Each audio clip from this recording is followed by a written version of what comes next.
Everyone, good afternoon. કેમ છો બધા? મજામાં ને? તો સ્વાગત છે તમારું આજના મારા મસ્ત મજાના વિડીયોની અંદર. કેમ છો બધા? મજામાં ને? તમારું ડાયટ કેવું ચાલે છે?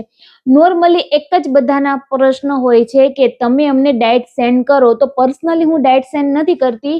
હું જે ડાયટ તમને ઘરેથી જમવા માટેનું કહું છું ને, હું ઓલરેડી બધા પોસ્ટ જ કરું છું, તો તમે એમાં જઈને જોઈ શકો છો. પર્સનલી ડાયટ હું નથી આપતી. પર્સનલી ડાયટ હું જ્યારે આપીશ ને ત્યારે તમને ચોક્કસ કહીશ, અને એ હું તમને જણાવીશ પણ કે તમારી સાથે કઈ રીતના તમારી સાથે ચર્ચા કરીને કઈ રીતના ડાયટ આપવું ને તે. અત્યારે હું તમને જે ડાયટ તમને જે આપું છું ને, એ પ્રોપરલી ઘરનું જમવાનું છે ને, એ તમે બધી જ વસ્તુનો ઉપયોગ જે રેગ્યુલર કરો છો ને એ જ કરવાનો છે, એમ કરી શકો છો. બરાબર? તમને કોઈ એવું લાગે કે તમને કોઈ પ્રોબ્લેમ છે અથવા તો તમારે ડોક્ટરને જણાવવું છે, તો તમે એક વખત એનો પૂછી પણ શકો છો. કોઈ એના સાઈડ ઇફેક્ટ નથી. ઘરનું જમવાનું છે ને, દવા તો બિલકુલ નથી લેવાની. તો તમે આરામથી કરી શકો છો. મારે આજનો વિડીયો બનાવવાનો મિનિંગ એ હતો, મારા એક ફેસબુકમાં ફ્રેન્ડ છે, એમનો મેસેજ આવ્યો હતો કે મને તમે પ્રોપરલી ડાયટ સેન્ડ કરો ને, કે કઈ રીતના કરું. મેં મારો ડાયટથી વજન ઘટાડેલો છે 21 કિલા જેટલો, પણ પાછો વધી ગયો છે. તો શું કરવું જોઈએ? હવે હું તમને એ વિશે જણાવું કે આજથી 3 વર્ષ પહેલા મેં પણ 22 કિલો વજન ઉતાર્યો હતો. એ નોર્મલી ડાયટ અને ઘરે કસરત કરીને જ ઉતાર્યો છે. મેં બીજી કોઈ જાતની દવા નથી લીધી કે સાઈડમાં કોઈ એવા પાવડર કે એવું કોઈ વસ્તુ નથી પીધી. છતાં મારો વજન સારો એવો ઉતરો અને અત્યાર સુધી મેન્ટેન પણ રહ્યો. શા માટે કહું? જ્યારે હું વેટ લોસ જર્નીમાં હતી ને, ત્યારે મેં છે ને એક દેવાંગી જોગલ કરીને આવે છે, યુટ્યુબની અંદર છે, આયુર્વેદિકની અંદર એ લોકો સારા એક્ટિવ છે ને, આયુર્વેદિકમાં તે આગળ છે, એના વિડીયો બહુ બધા હોય છે. એમાં મેં વજન ઉતાર્યા પછી વધે નહીં એ સી કાળજી રાખવીને એમાં અમુક વિડીયો જોયો ને, એમાં વચ્ચે વચ્ચે એનું સમજાવતા હોય ને, એ માટે એનો ટોપિક આવેલો, એટલે મને અંદરથી બરોબર બેસી ગયેલો છે કે નોર્મલી આપણે કેવું કરીએ કે ડાયટમાં હોય ને, જ્યારે વજન ઘટાડવાની પ્રોસેસ કરીએ ને, આપણે કોઈ પણ તમે દવા લો છો અથવા તો કોઈ જાતનો તમે પાવડર પીવો છો, કસરત કરો છો, યોગા કરો છો, કોઈ પણ અર્લી તમે ગમે તે જોઈ લો, તમે જ્યારે પ્રોપર ડાયટ કરશો ને, તે તમે પ્રોપર ધ્યાન આપશો. ડાયટની અંદર પણ ધ્યાન આપશો, કસરતમાં ધ્યાન આપશો, કોઈ પણ વસ્તુ બહારની નહીં ખાવ. ક્યાં સુધી નહીં ખાવ? જ્યાં સુધી તમને સારું એવો વજન તમારો અચીવ ના થઈ જાય ને, ત્યાં સુધી તમે નથી ખાતા. હું પણ એમ જ કર્યું હતું. મેં પણ એવું જ કર્યું હતું 4 મહિના પછી. હવે નોર્મલી બધાને તમે સાંભળ્યું હોય કે તું ગમે એટલું કરી લે તોય તારો વજન તો વધી જ જશે. નોર્મલી મેં પણ એવું સાંભળ્યું હતું, પણ મારે એવું નહોતું કરવું. મારે બધાને બતાવવું હતું કે હું જે ડાયટ અને કસરત કરીને વજન ઉતારેલો છે ને, એને હું મેન્ટેન પણ રાખી શકું છું. તો મસ્ત આપણે જે વિડીયો જોતા હોય, ઘણા બધા આપણે યુટ્યુબની ચેનલની અંદર વિડીયો આવે છે, એમાં એ વિડીયો પણ મેં જોયો. એમાં એવું હતું કે નોર્મલી જ્યારે છે ને, આપણને કોઈ કહે ને કે શુગર બંધ કરી દઈએ, તો આપણે ઉત્સુક થઈને શુગર તો બંધ કરી દઈએ કે ચાલો શુગર બંધ કરીએ તો મારું વજન તો ફટાફટ ઉતરી જાય. આપણે એ હિસાબે બંધ કરીએ. તો નોર્મલી શરીરની અંદર આપણે એવા સેન્સ હોય, આપણા શરીરની અંદર છે ને, એ તો એના ભાષામાં કહેતા, તો હું તમને મારી નોર્મલી ટૂંકી ભાષામાં કહી દઉં છું કે નોર્મલી આપણે જ્યારે શુગર બંધ કરીએ ને ખાવાનું, એટલે શરીરને એક એવો સંકેત મળી જાય છે કે હવે પછી આને શરીરમાં શુગર આપવાની નથી. તો જે શુગરના રૂપમાં જે ચરબી રૂપાંતર થયું હોય ને, એને કાર્ય કરવાનું ચાલુ કરે છે. એટલે એને એ કેવું કહેવાય ને કે એનામાંથી ચરબી આપણે કહેવાય ને, કોઈ બી કસરત કરીએ ને તો એમાંથી ચરબી લે છે, મતલબ એને બાળે છે.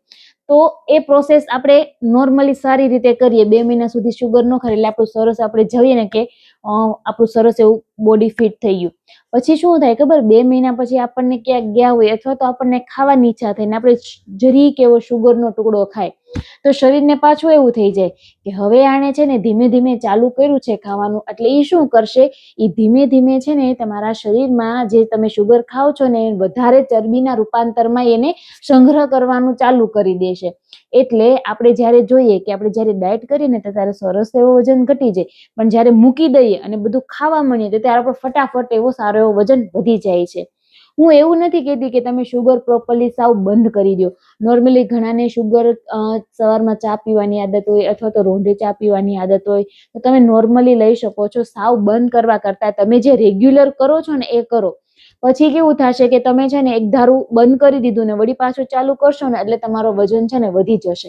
આ એક મેઇન કારણ છે. બીજું એ છે, હવે હું મારી કાળજી રાખીને હું કહી દઉં, કે મેં વજન ઉતાર્યા પછી 6 મહિના સુધી પ્રોપર જે હું રૂટીન ફોલો કરતી ને એ જ ફોલો કર્યું છે. કસરત તમે ના કરી શકો, જીમ યોગા પૈસા તમે ફીસ ના ભરી શકો, અથવા તો એવું કોઈ પણ વસ્તુ તમારી પાસે ટાઈમ ન હોય તો દિવસ દરમિયાન તમારે 45 મિનિટ અચૂક ચાલવાનું છે. આ મેં પ્રોસેસ 6 થી 8 મહિના સુધી અપનાવેલી છે. સવારમાં હું 30 મિનિટ યોગા પણ કરતી, અને હું જ્યારે જોબ કરતી ને તે અહીંયાથી તે મારું થોડુંક 3-4 કિલોમીટર જેવી આગી થતી, એટલે હું ચાલીને જતી અને ચાલીને આવતી, જેનું મારું સારું એવું વોક પણ થઈ જતું. એ હિસાબે હું કરતી. એટલે નોર્મલી ક્યારેક કસરત ના થઈ હોય ઘરે તો પણ ચાલે, કેમ કે આમ દિવસ દરમિયાન એટલું ચલાઈ જ ગયું હોય મારાથી. એટલે તો એ પ્રોપર કરવાનું છે. બીજું કે તમે જે જમો છો ને એ જ જમવાનું છે. હા, તમે પ્રોપર ડાયટ તમે ફોલો ના કરો ને તો ચાલશે, પણ તમે જે ઘરે બનાવેલી વસ્તુ જે તમે ઓછી માપમાં કે થોડા થોડા સમયે ખાતા હતા ને એ જ રીતે ખાવાની છે, ટાઈમ ટુ ટાઈમ જમવાની છે. બહારના ખાવામાં પણ ધ્યાન રાખવાનું છે. વજન ઉતરી ગયું એનો મતલબ એવો નથી કે પાછો નહીં વધે. આપણું શરીર, આપણું બોડી જેવી રીતના બનેલું છે કે કઈ બી વસ્તુ આપણે કરશું એટલે ઉતરી તો જશે પણ પાછું વધી પણ જશે. તો એને મેન્ટેન રાખવા માટે આપણે સમજવું જરૂરી છે કે આ ખોરાક આપણે ક્યારે ખાવો. નોર્મલી તમે 15 દિવસે એક વખત બહાર જમવા જતા હોય તો તમે જમી શકો છો, પણ અઠવાડિયામાં 2 વખત જમવા જવાનું થાય તો તમારે હેવી ખોરાક ટાળવો જોઈએ. બહાર જાઓ તો બહાર તો બહુ બધા ઓપ્શન તમને મળી રહે છે. એવું નથી કે તમારે આ જ ખાવું પડે, ઓપ્શનમાં બહુ બધા હોય છે, પણ આપણને જે ઈચ્છા થઈ હોય ને એ જ આપણે ખાઈએ છીએ, એટલે આપણે વજન વધી જાય છે. આ પણ મેઇન કારણ છે. તમે આવી નાની નાની બાબતોને પોઈન્ટ કરશો અને ધ્યાન રાખશો ને તો તમારો ઉતારેલો વજન નહીં વધે.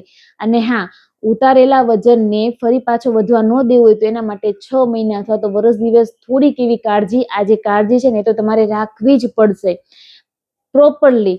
નકર તમારો વજન જે હતો ને એના કરતા પાછો વધી પણ જશે, અને પ્લસ વાત કહું ને તો એ તમને છે ને ઉતારવામાં પણ કંટાળો આવશે. એક વખત તમે કોઈ પણ વસ્તુ વજન ઉતારવા માટે એક વખત તમે એ વસ્તુ અપનાવી લીધી ને એ વસ્તુ તમે બીજી વખત ટ્રાય નહીં કરો. એ પછી તમે નવા તે આઈડિયા અપનાવશો, કેમ કે તમને એવું અંદરથી એવું થઈ જાય કે એમાં તો બહુ વાર લાગી હતી, એમાં તો કેટલી હું કસરત કરતી, કેટલા યોગા કરતી, વજન નથી ઉતરતો.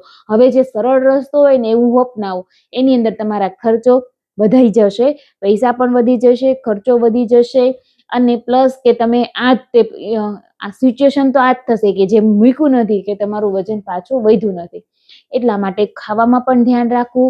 અને હા, એવું નથી, નોર્મલી તમારું બોડી જોવો ને આપણું બધાનું, મારું બોડી પણ એવું જ છે. અત્યારે હું તમને હાલમાં વાત કરું ને તો 3 વર્ષથી મેન્ટેન છે ને, છતાં હું પણ જો ધ્યાન ના આપું ને તો પણ મારું વજન વધી જાય. તો મેં એક્સેપ્ટ કરી લીધું કે મારું બોડી આ રીતનું છે, હવે મારે એ ધ્યાન દેવાનું છે. અને હું ત્યારે ધ્યાન પણ આપું છું કે મારું વજન ઉતરી ગયું છે, બરોબર. એ પછી ગમે ત્યારે ગમે ત્યાં બહાર જાઓ કે ગમે ત્યાં જવાનું થયું અથવા તો અઠવાડિયું મારાથી કન્ટિન્યુ ધ્યાન ના આપવાનું, મેં મારું ધ્યાન ના આપ્યું શરીરને, એટલે મારું વજન વધી જાય. એ વજન હું વધવા નથી દેતી. 2 થી 3 કિલો વજન વધી જાય ને એટલે હું પાછું એને કન્ટિન્યુ કઈ રીતના પાછું એના સ્થાન ઉપર લાવું ને એ કોશિશ પ્રયત્ન મારા ચાલુ થઈ જાય છે. હું એ રાહ જોઈને નથી બેઠી રહેતી કે હવે મારું વજન વધી ગયું છે તો ભલે ને વધતું જાય, પછી નિરાતે આપણે કંઈક કરી લેશું, 10-12 કિલો વધે પછી હું કંઈક કરીશ, એવું નહીં. 2 થી 3 કિલો જ વજન વધે ને તો પણ હું એને પાછું મારા જે 60 કિલો જેવું વજન છે ને ત્યાં સુધી લાવવા માટે પ્રયત્ન અને મહેનત કરતી રહું છું. તો તમે પણ કરો. હું કરી શકું છું તો તમે પણ આરામથી કરી શકો છો. મારે ફોલોવર્સ અને મિત્રોને એટલું જ કહેવાનું કે હું મારા બધા જ વિડીયો તમારી સાથે શેર કરું છું, અને આગળ કરેલા છે યુટ્યુબ ચેનલની અંદર. બહુ બધા મારા ડાયટ પણ આપેલા છે, પર્સનલી નોટ કરેલા પણ ડાયટ મેં લખેલા છે મારી ચેનલની અંદર. તમે જાઓ અને જોવો અને એનો અનુભવ કરો, અને બહુ સારું રિઝલ્ટ છે. તમે ઘરે બેસીને તે સારું એવું વજન ઉતારી શકો છો. તો જો મિત્રો તમને આજનો વિડીયો ગમ્યો હોય તો પ્લીઝ લાઇક, શેર અને કોમેન્ટ કરી દેજો, અને તમારા મિત્રોને પણ શેર કરી દેજો કે વજન તો ઉતારે છો પણ ઉતાર્યા પછી પણ થોડુંક તું ધ્યાન રાખીશ ને તો તારો વજન નહીં વધે. તો મળીશું નવા વિડીયોમાં. તો બધાને જય શ્રી કૃષ્ણ, રાધે રાધે.